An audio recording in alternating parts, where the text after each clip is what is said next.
Salut les filles! Bienvenue dans Entre deux pauses, le podcast qui fait du bien entre deux clientes, avec Victoria et Géraldine. Bonjour tout le monde, bonjour les filles! Salut! Bienvenue donc à l'épisode d'aujourd'hui, bienvenue à Cécile qui nous accompagne aujourd'hui. Enchantée, merci. C'est un plaisir de t'avoir avec nous dans cet épisode qu'on va parler de santé donc des ongles. Et j'ai hâte d'écouter un peu ce que tu as à nous dire sur tout ce qui est hygiène, santé, anomalies, etc. Donc Cécile, je propose qu'on commence par toi, que tu nous racontes un peu donc ton parcours, comment tu es rentrée dans les ongles et comment tu t'es un peu orientée plus dans la partie aussi podologie. Alors moi, pour la faire rapide, j'ai fait mes études à Paris, donc pédicure podologue, on a les deux casquettes, c'est une obligation, on n'a pas le choix. Et pourquoi le médical et pas l'esthétique justement, c'est ce qui fait la différence. Ce qui m'a plu, c'est de savoir pourquoi, en fait, de comprendre pourquoi. Euh, Pourquoi tout ça, pourquoi il se passe tout ça, c'est propre à chacun, il y a des généralités évidemment. Et c'est plus le côté de comprendre pourquoi et le côté médical qui m'a amené à faire la pédicurie et pas de l'onglerie purement technique. Et c'était sur combien d'années d'études? Alors, c'est 4 ans avant, c'était 4 ans. Il fallait faire une prépa, c'était sur concours. Et 3 ans en école privée. Maintenant, il y a eu plein de changements avec les années. Ça fait 5 ans maintenant que je suis diplômée. Il y a eu plein de changements. Il y a des écoles, il faut faire la première année de médecine, qui font partie, du coup, c'est du semi-privé. Ça a changé. Il n'y a pas beaucoup d'écoles en France. Je crois qu'il y en a à peu près 8, si je ne dis pas de bêtises, ça n'a pas changé. Et elles sont un peu toutes différentes, même si le parcours et le programme est le même. Mais chacune s'adapte un peu à sa façon. Une fois que tu as fini donc ta formation, tu commences par quoi? Tu dois faire un stage, tu dois rentrer dans un salon directement. Comment tu passes de formation à commencer à pratiquer? Travailler. Alors en fait, on est diplômé, c'est un diplôme d'État. Donc on n'a absolument pas le droit, et on fait partie de la filiale paramédicale. Et on n'a absolument pas le droit de toucher les patients tant que nous ne sommes pas diplômés. On est assuré quand on est en pratique à l'école. On a un endroit spécial où on accueille les patients, mais tout ça c'est fait dans les règles de l'art. On travaille avec l'ARS, qui est l'Agence régionale de santé, qui contrôle tout ça. Les écoles, elles n'ont pas le droit de faire autre que dans les règles de l'art. Ensuite, on a des stages en milieu hospitalier pendant nos 3 ans d'études. Ça dépend à peu près des écoles. Moi, je sais que dans mon école, c'était 3 fois 3 semaines, donc ça fait 9 semaines par an, dans des milieux hospitaliers complètement différents. C'est de la cardiologie à l'endocrinologie à l'esthétique. Donc ça, c'est super. Ouais, c'est vraiment génial. C'est des choses qu'on verra évidemment qu'à l'hôpital, qu'on ne voit pas en cabinet, mais ça nous permet d'avoir une culture et d'avoir des connaissances sur plein de choses, parce que malheureusement, la santé, ça touche tout le monde. Oui. Et il peut y avoir des antécédents qui impactent le soin, et notamment les ongles, on va le voir. Et du coup, le côté médical nous permet de s'occuper des patients uniquement une fois qu'on est diplômé. Une fois qu'on est diplômé, en général, on fait ce qu'on appelle des remplacements. Donc, on cherche à remplacer nos confrères et nos consoeurs qui partent en congé maternité ou qui cherchent à travailler que 2 ou 3 jours par semaine, à réduire leur emploi du temps. Mais c'est très rare que l'on s'installe directement parce que ça demande déjà un investissement au niveau du matériel qui est énorme. Et le fait de pouvoir aller voir comment nos confrères s'installent. Parce que l'école, c'est bien, c'est une généralité, mais en vrai, dans la vraie vie, ça se passe jamais comme ça. On s'adapte à la ville dans laquelle on choisit de s'installer, les patients qu'on rencontre, c'est très différent d'une ville à l'autre. Mais de faire des remplacements ou des collaborations, on peut passer en collaboration directement, nous permettent quand même de mettre un peu plus les pieds dans le milieu professionnel. Ouais, donc tu fais des remplacements pendant quelques années pour te faire un peu la main, on va dire. Et à quel moment tu passes à ouvrir ton propre cabinet ou studio ou... Alors, c'est des cabinets de pédicure, et on appelle ça comme ça. On n'a pas de date, en fait, si vous voulez, à partir du moment où on est diplômé, qu'on a passé notre diplôme de fin, notre thèse, on peut s'installer directement. C'est vraiment propre à chacun. À partir du moment où on est diplômé, où l'État nous accorde le diplôme, le droit d'exercer, on fait ce qu'on veut. Donc, on n'a pas de limite. Moi, personnellement, j'ai fait ça pendant les 6 premiers mois. D'accord. Et ensuite, j'ai ouvert mon cabinet. Ça se réfléchit, il faut savoir où est-ce qu'on veut s'installer vraiment. Si on est dans une ville où il n'y a pas beaucoup de citoyens et qu'il y a trop de podologues, ça ne va pas. Donc ça, par contre, on passe par l'ordre des podologues qui nous donnent l'accord de s'installer. On a des règles à respecter, c'est-à-dire qu'on doit avoir une pièce séparée de la pièce de laquelle on soigne, ce qu'on appelle le propre et le sale. Donc dans le propre, c'est tout ce qui est stérilisation, parce que tous nos instruments sont stérilisés. Ah oui, c'est vraiment médical, médical, hein. Je le voyais pas du tout comme ça, Ah mais oui, complètement. On a des règles d'hygiène, c'est-à-dire que par exemple, tout ce que l'on utilise est stérilisé. On a des autoclaves pour ça. Donc d'abord, ça passe au rinçage, à la décontamination, à l'ultrason avec un produit spécial. On re-rince, on sèche, on met en sachet, on stérilise. Et ensuite, dans le stérilisateur, enfin en tout cas les nouveaux, on a une petite clé USB où tout est répertorié, c'est-à-dire que si demain je me fais contrôler, ils viennent, ils prennent ma petite clé USB et ils voient quand est-ce que date ce qu'on appelle des cycles. Parce que faut faire attention à la transmission des bactéries, entre autres. Donc c'est très très très contrôlé. Mais sinon, pour revenir sur le parcours, on n'a pas d'obligation. En fait, si vous voulez, à partir du moment où on est diplômé, on est à son propre compte. En fait, on est à son propre patron. Il n'existe qu'un cas où on peut être salarié, c'est à l'hôpital.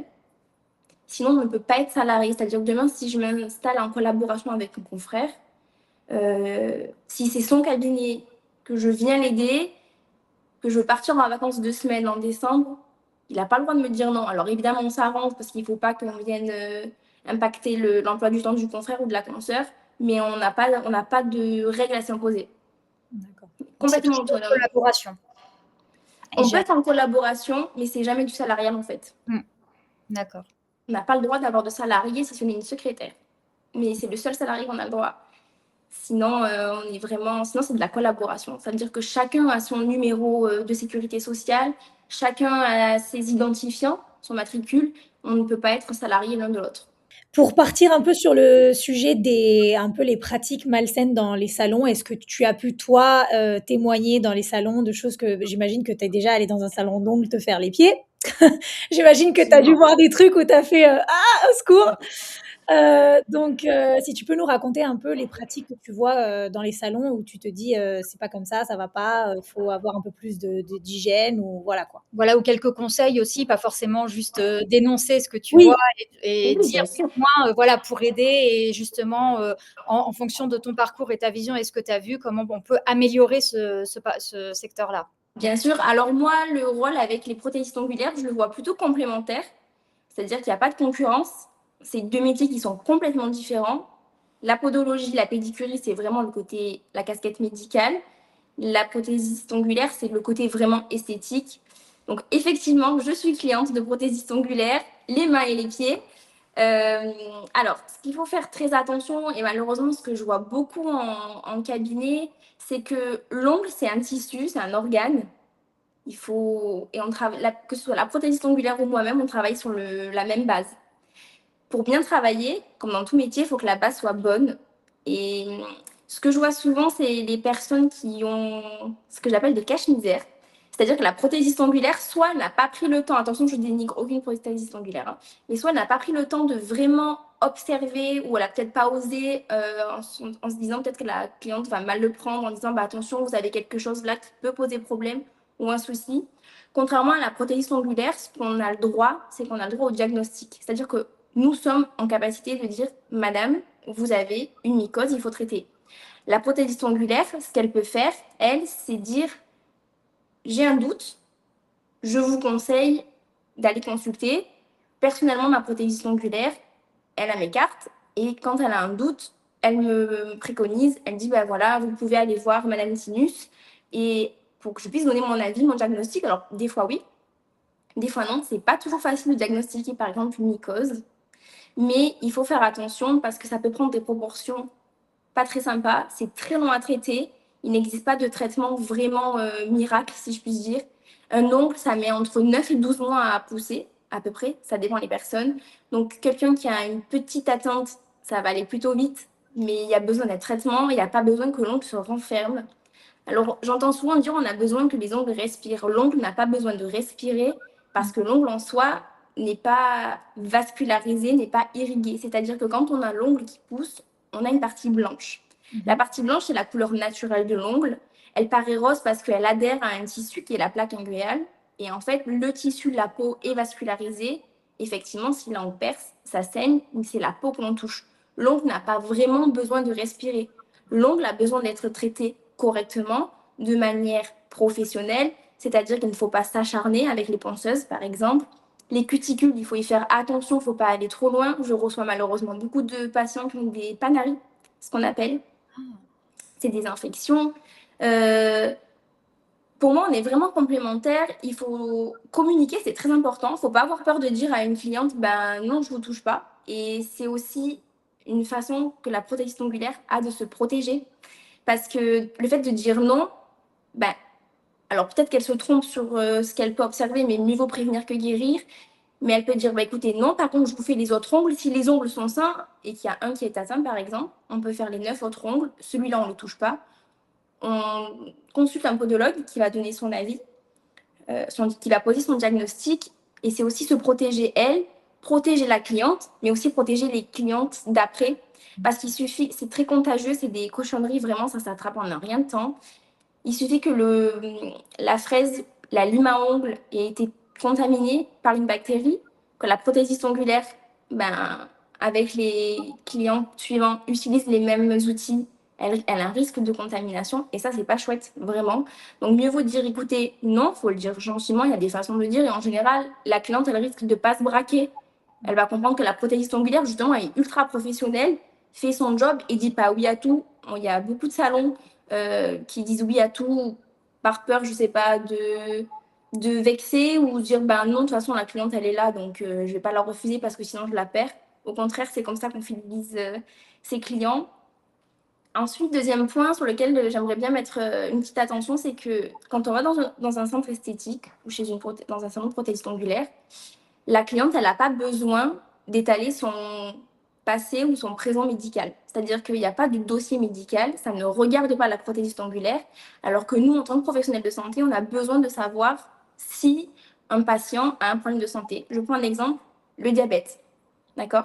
Les patients diabétiques, ils ont les extrémités, ce qu'on appelle des neuropathies, c'est-à-dire qu'ils ont des insensibilités au niveau des orteils, qui font que, par exemple, il peut y avoir une plaie, soit dont ils n'ont pas fait attention, soit ça fait pas mal, soit ils se disent, ben, c'est pas grave, c'est une petite coupure. Ça va passer. Exactement. Et en fait, c'est pour ça que les patients diabétiques sont traités chez nous à hauteur d'à peu près entre 5 et 8 séances par an par la sécurité sociale. Ils sont pris en charge.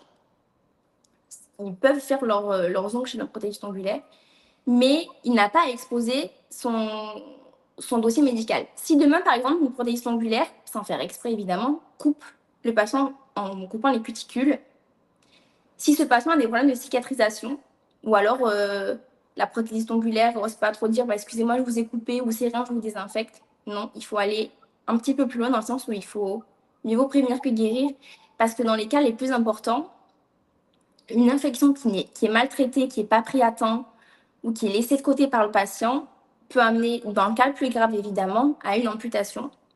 Les patients diabétiques sont très sujets à ça. Donc c'est pour ça qu'il faut faire très attention aux prothésistes ongulaires. C'est vraiment, il ne faut pas aller plus loin que ce qu'on peut faire.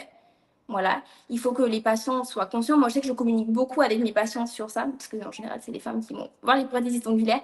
Mais je communique souvent en disant, bah, vous êtes diabétique, ça ne veut pas dire qu'il ne faut pas se faire mettre du semi-permanent ou autre, mais juste faites attention, ne vous faites pas couper. Et en général, ces gens-là, je leur dis, écoutez, venez faire la pédicure chez moi. Je vous prépare la plaque inguinale, parce que nous aussi, on enlève toutes les cuticules, on fait tout beau, tout propre.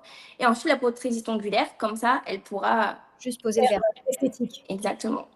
Et on a un peu dit, tu as un peu passé sur le sujet de le fait que la prothésiste ongulaire n'a pas accès justement au dossier médical de la personne, du patient. Tu lui dirais quand même de lui demander s'il y a un historique de diabète ou quelque chose pour qu'elle ait cette attention de non? Non, le secret médical fait vraiment partie du secret médical. Par contre, ce que je peux conseiller à une prothésiste ongulaire, c'est d'avoir une fiche cliente et de noter, ben voilà, ce client, je suspecte ça, il y a ça, sauf si le client, exactement, de prendre des notes, sauf si le client de lui-même dit, ben voilà, par contre, je suis diabétique, il n'y a pas de honte à noter, mais la personne n'est pas dans l'obligation de dire à sa prothésiste ongulaire, j'ai ça comme pathologie, alors que nous, en tant que médicale, elle est obligée de nous dire d'ailleurs, quand une patiente rentre, que je ne connais pas, une nouvelle patiente, je dis, quels sont vos antécédents médicaux? Avez-vous des pathologies? Je suis obligée de noter. Donc, ce que je peux conseiller, c'est à une prothésiste ongulaire de prendre des notes, de dire, par exemple, là, il y a un ongle décollé, là, je ne prends pas, ou là, j'ai fait saigner, ou là, j'ai coupé, et puis bon, s'il n'y a pas de problème, peut-être après relancer le client, est-ce que tout va bien, est-ce que ça a cicatrisé, sachant que la cicatrisation normale moyenne, en général, prend 28 jours. Ah oui, d'accord. Quand même. Quand même. Ouais. Je pensais que c'était plus rapide que ça. Il y a des personnes qui cicatrisent beaucoup plus rapidement, mais une cicatrisation vraiment totale et normale, le tissu met 28 jours à se régénérer. Non, mais c'est très intéressant, surtout aussi pour les prothésistes ongulaires qui viennent de commencer, parce que la plupart utilisent des ponceuses pour couper les cuticules. Donc oui, il faut. Est-ce qu'il y a des signes à regarder ou à être attentif pour justement essayer de repérer quelque chose? Alors, une odeur anormale, une couleur, un aspect d'ongle, une plaie déjà présente. S'il y a une plaie, je conseille vraiment de ne pas toucher ou passer aux autres ongles et de dire, écoutez, vous revenez quand la plaie sera disparue. Si l'orteil ou un des orteils est rouge, un peu violet, ça, je conseille vraiment de ne pas toucher. Ce que je peux conseiller aussi, c'est de faire attention aux embouts, c'est-à-dire que ce soit les ciseaux, les pinces ou les limes. Les limes, s'il peut y avoir une par cliente, c'est top. Les pinces, les fraises, tout ça, on sait le coût que ça, donc c'est évident que c'est pas possible de jeter. Par contre, ce que je conseillerais, c'est de vraiment désinfecter correctement avec des produits vraiment spécifiques, quitte à investir dans un petit bac à ultrasons et pourquoi pas un autoclave. Je pense que c'est tout à fait possible pour les prothésistes ongulaires aussi. Et vraiment, ça protège parce qu'une stérilisation, le mot, c'est vraiment stérile. Donc, vraiment prendre le temps de se concentrer sur l'hygiène. Nous aussi, on a des petites brosses métalliques parce que forcément, en ponçant certains ongles, dans la fraise, dans l'embout, vient se mettre les petits déchets. Les résidus. Exactement. Et des fois, l'ultrason ne suffit pas. Donc, il faut venir gratter complètement ces fraises. Ce qui est important aussi, c'est les surfaces et les gants. Parce que les gants ne remplacent pas le lavage de mains. Moi, je conseillerais toujours, je parle les mains ou les pieds. Hein. Donc, évidemment, il faut que les gens aient une hygiène correcte. C'est-à-dire que quand on va chez quelqu'un, on se nettoie au moins la partie que l'on va présenter. Mais les gants ne remplacent pas un lavage de main. Donc, il faudrait que la protection ongulaire change à chaque patient. Et puis, on ne connaît pas vraiment les gens. On ne sait pas trop comment ça se passe. Donc, vraiment faire attention à ça, aux surfaces, toujours bien désinfecter. C'est hyper important. Oui, on court souvent après le temps, que ce soit vous ou nous, mais il faut quand même prendre le temps de bien tout désinfecter, bien faire attention. Et puis la prothésiste ongulaire, elle se protège aussi. Si demain, il y a une cliente avec une mycose, par exemple, que la prothésiste ongulaire n'a pas fait attention, par précaution, on va quand même essayer de stériliser ou de vraiment très bien nettoyer l'embout. Et ce que je peux conseiller aussi, c'est de porter un masque. Parce qu'en fait, c'est des microparticules que l'on respire qui sont absolument très nocives. Et le danger, en fait, sur les ongles, on ne le voit pas tout de suite. Ça peut être l'accumulation de micro-traumatismes, ce qu'on appelle. C'est-à-dire que le ponçage, il peut être léger. En général, on s'adapte à fonction de la plaque ingulale de l'ongle. C'est que nous, on a des fraises avec des diamants, ce qu'on appelle différents. Quelqu'un qui a un ongle très épais, on va utiliser un diamant beaucoup plus important. Donc, il faut vraiment s'adapter. En fait, il faut s'adapter à chaque client tout en ayant conscience que c'est un peu chacun son job. Il n'y a pas de... Mais il n'y a vraiment pas de concurrence. Moi, je vois pas de concurrence entre les pédicures et les prothésistes ongulaires. Au contraire. Je voulais revenir sur la stérilisation dont tu parlais précédemment. Je me mets un peu dans la tête d'une prothésiste ongulaire et je me dis par rapport à ce que tu nous as dit que toi, tu avais vraiment une pièce à part, des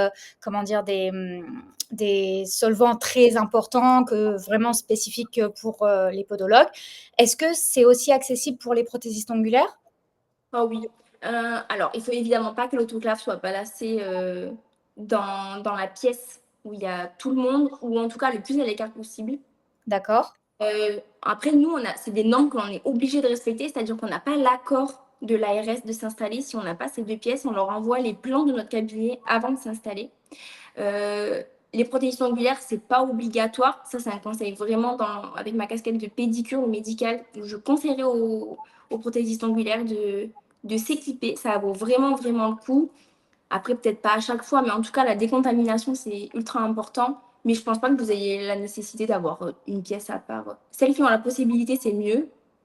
Celles qui n'ont pas, faut prendre le temps. Il faut le faire quand même. C'est pas parce qu'on n'a pas la pièce à part qu'on se dit bon bah moi je peux pas de toute façon désinfecter, je passe un coup de spray désinfectant et c'est bon. Il faut vraiment essayer d'avoir un maximum de protocoles.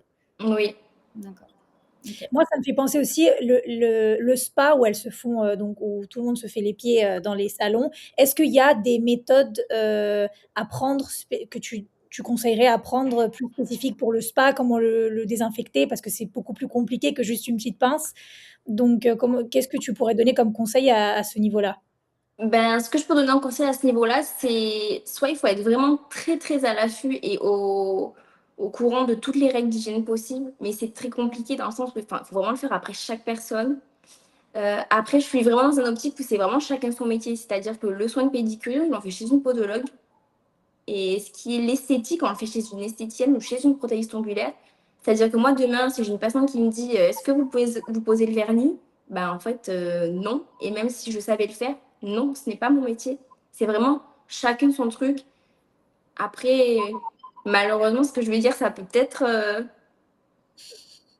pas blesser certains, mais il faut savoir faire la part des choses entre le business et vraiment le professionnalisme. Il ne faut pas mélanger les deux et on est dans une génération, je trouve, où en fait, on mélange un peu tout, on n'ose pas dire non et c'est vraiment chacun son métier. Enfin, moi, je vais pas me mettre à proposer à mes clients de, en plus, leur couper les cheveux, c'est pas possible.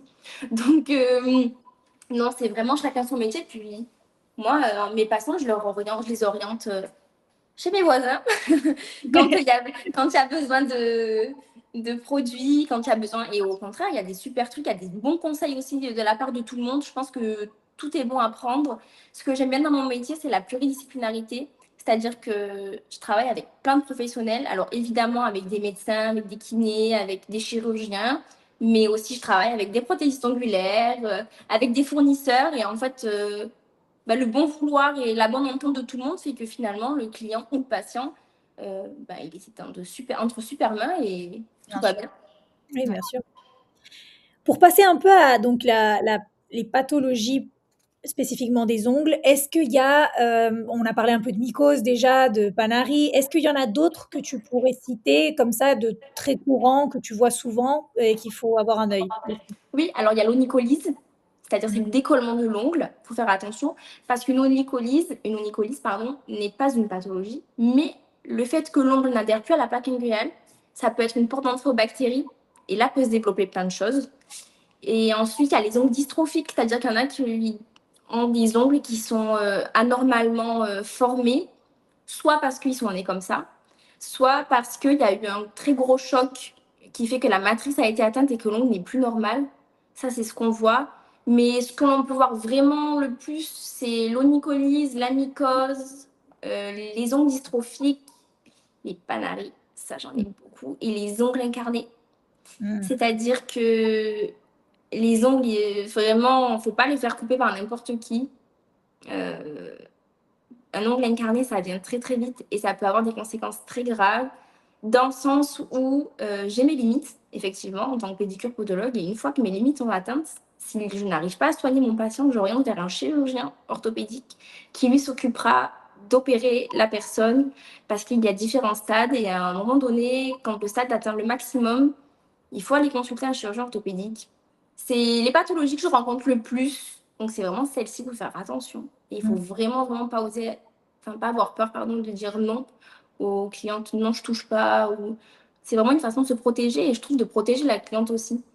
La première que tu as citée, c'est comment tu as dit? L'onycholyse. Alors ça, je le vois souvent, j'ai entendu beaucoup de gens dans mon entourage qui ont eu ça. Ça serait quoi ta recommandation sur ça? Pas faire du tout d'ongles, le laisser pousser, couper? C'est quoi, à ton avis, comment faut traiter ça? Alors, l'onycholyse, le décollement, déjà, il faut être sûr que ce soit ça. Donc, on consulte. On vient voir. on coupe l'ongle très court parce que l'onycholyse, au plus l'ongle va être long, surtout dans les chaussures où quand on marche, on ne se rend pas compte, mais les orteils viennent cogner l'avant des chaussures et ça fait ce qu'on appelle des micro-traumatismes. Et des micro-traumatismes répétés font que l'ongle se décolle. Donc si l'ongle il est décollé, on le coupe court, on le laisse tranquille et surtout on ne met rien dessus parce qu'il faut que l'on puisse avoir un œil régulièrement, savoir si la tache n'augmente pas, si le décollement ne s'accentue pas.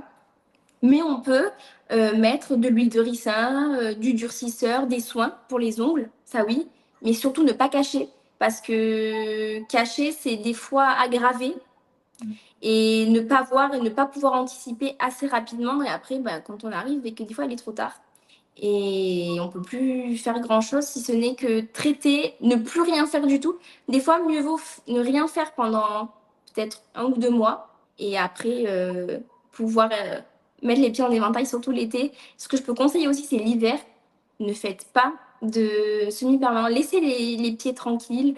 Ils sont dans les chaussures, on les voit moins que l'été. Et le semi-permanent fait quand même une épaisseur supplémentaire sur l'ongle qui fait que même si c'est quelques millimètres, ne serait-ce que 1 ou 2 millimètres, ces micro-traumatismes répétés, accentués, vont décoller l'ongle va se décoller et la personne ne va pas forcément voir en dessous de sa couleur que l'ongle se décolle. Donc l'hiver, laissons les pieds tranquilles pour qu'ils soient beaux et présentables lors des beaux jours. C'est plus facile l'hiver, c'est vrai. Quand on parle de la gestion un peu de cliente, justement, quand on voit quelque chose on suspecte quelque chose qui va pas ou vaut mieux pas y toucher, quels sont tes conseils à donner pour une prothésiste ongulaire de refuser gentiment? On va dire, comment on fait pour pas que la cliente, elle se braque, pour pas que la cliente se sente mal, mais en voulant garder justement cette connexion avec la cliente, mais je veux être responsable et j'ai pas envie de toucher à quelque chose que je connais pas. Alors, déjà, lui dire en aparté, pour pas qu'elle se sente mise en scène en lui disant, voilà, moi j'ai un doute. Il faut toujours se protéger aussi en disant, j'ai un doute, je vous conseille d'aller consulter quelqu'un, je ne touche pas.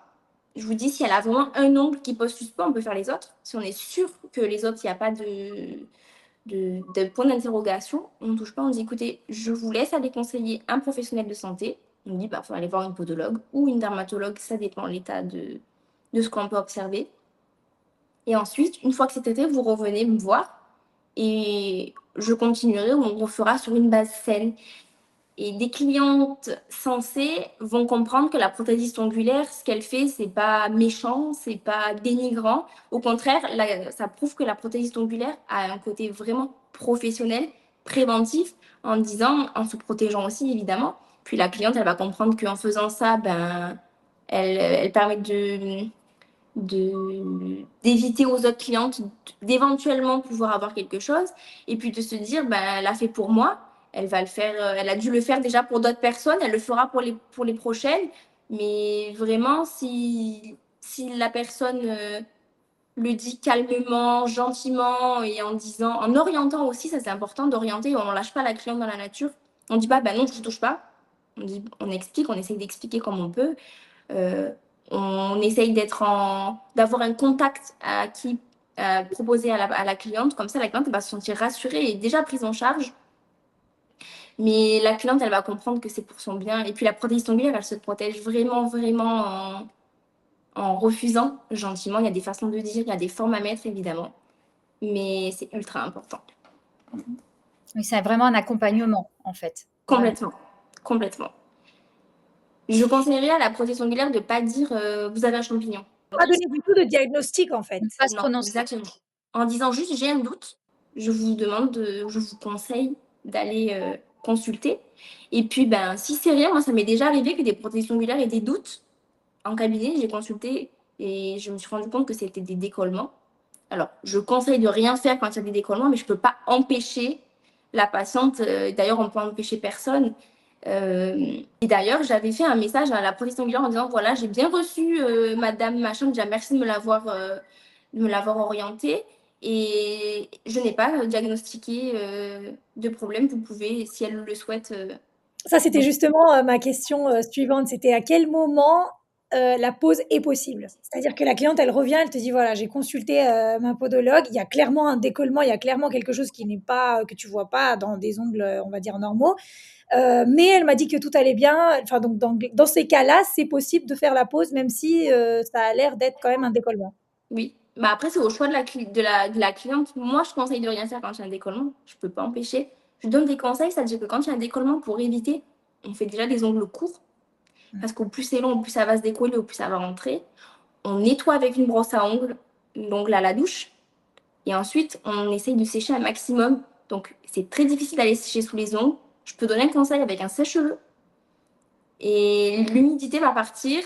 Et puis, ben, lorsque la patiente, la cliente, pardon, va aller faire son comblage ou sa dépose, ben, à ce moment-là, pour cet ongle qui sera atteint, il faudrait que la prothésiste ongulaire enlève complètement sur l'ongle le semi-permanent, qu'elle vérifie que ça ne se soit pas aggravé. Si ça va mieux et que la tache a disparu parce que l'ongle remonte, en fait, au fur et à mesure que l'ongle pousse, l'ongle réadhère à la peau, sauf cas particulier, mais c'est vraiment rare. Mais l'ongle repousse et se colle à la peau. Et à ce moment-là, ben, on peut constater qu'effectivement, c'était bien un décollement et qu'il n'y a pas de problème, on peut continuer. Mais les décollements se situent souvent en haut de l'ongle. Alors, ça peut arriver en bas de l'ongle, mais ça, c'est si on a pris un coup et que l'ongle s'est complètement arraché. Mais sinon, je conseillerais quand même aux prothésistes ongulaires au moins sur cet ongle, de faire une dépose-pose pour être sûr qu'il n'y ait pas d'eau qui se soit infiltrée, par exemple. Oui. Parce que là, s'il y a de l'eau qui commence à s'infiltrer, ben là, je conseillerais à la prothésiste ongulaire de dire non. Bon, je préfère ne pas toucher. Parce que c'est déjà arrivé en salon, parce que du coup, dans les salons du Chili, qu'on a eu l'occasion d'en parler, il y a des clientes qui arrivaient déjà avec des ongles tachés ou peut-être un, et qui disaient non, mais ça, je l'ai depuis toujours. En fait, ça part pas. Et c'est toujours, donc allez-y, faites-moi la pause, ne prenez pas compte de ce que j'ai. Mais du coup, moi, ça m'est déjà arrivé quand je travaillais dans les salons. Les clientes, elles passent avec différentes prothésistes ongulaires. Donc, en fait, on n'a pas toujours les antécédents. Donc, elle peut raconter, elle peut avoir une version à chaque fois en disant, alors qu'il y a un antécédent, il y a quelque chose. Oui, d'où l'importance, je pense, d'où l'intérêt de noter quand il y a quelque chose un petit point d'interrogation, de se mettre une petite note. Fiche client. Voilà, exactement. Même si la cliente n'est pas au courant, parce que ça, c'est complètement le choix de la prothésiste ongulaire, mais de se mettre une petite note, et comme ça, quand la collègue qui prendra la cliente la prochaine fois, elle ait le petit astérix en disant ok, là, il y a eu ça. S'il n'y a pas de. Si c'est parti, il n'y a plus rien, pas de problème. Par contre, s'il y a, il faut faire attention. Et il y a des clientes vraiment qui insistent. Moi, j'avais une patiente qui avait insisté, je lui avais dit non, non, non, ne faites pas. Et en fait, elle était descendue dans un salon. Et oui, oui, vous inquiétez pas, il n'y a rien, c'est rien. Et en fait, elle a eu une surinfection. Bon, après, moi, je ne peux pas interdire. Je déconseille et je conseille, mais je ne peux pas interdire. Et je ne peux pas aller toquer chez les clients à chaque fois, chez les patients, en disant est-ce que vous avez fait, est-ce que vous avez bien fait. Elle s'est retrouvée avec une surinfection et elle a dû aller à l'hôpital. Donc, faut vraiment faire attention. Il faut expliquer calmement et gentiment, parce qu'il ne faut pas braquer les clientes en disant non, je me protège, j'ai pas envie, ou non, je touche pas. Après, il faut aussi rappeler aux prothésistes ongulaires, c'est parce que quand tu dis non, tu peux avoir l'impression de perdre une cliente, mais il faut aussi rappeler que s'il lui arrive, si elle prend n'importe quel risque, si quelque chose arrive à cette cliente, après, la mauvaise réputation, c'est la prothésiste ongulaire qui va l'avoir. Exactement. Donc, faut faire. Et autant pour le praticien que pour le client, non. Puis la praticienne, c'est son salon. Si elle a envie, elle se protège et elle fait les choses dans la normalité. Donc, à partir du moment où c'est non, c'est non. Et puis, malheureusement, ça plaira sûrement ou peut-être pas sur le coup. Mais après, la cliente, elle va réfléchir et elle va se dire, bon, effectivement. Puis, quand même, on est censé, c'est-à-dire que demain, c'est quelqu'un qui me dit, oh là là, mais cette prothèse ongulaire, elle m'a pas prise parce qu'elle a un doute et tout. Moi, je vais. Au contraire, c'est bien. Moi, je vais appuyer, je vais dire, mais c'est génial, elle a vraiment fait son. Elle a vraiment fait son job, puis les personnes censées, même s'il y a beaucoup d'avis négatifs sur Internet et tout, quelqu'un qui va lire un avis en disant la prothésiste ongulaire m'a refusé parce qu'il y a un doute sur quelque chose, je pense qu'on a minimisé pendant longtemps les maladies qu'on pouvait avoir sur les ongles et on ne prenait pas en compte les conséquences.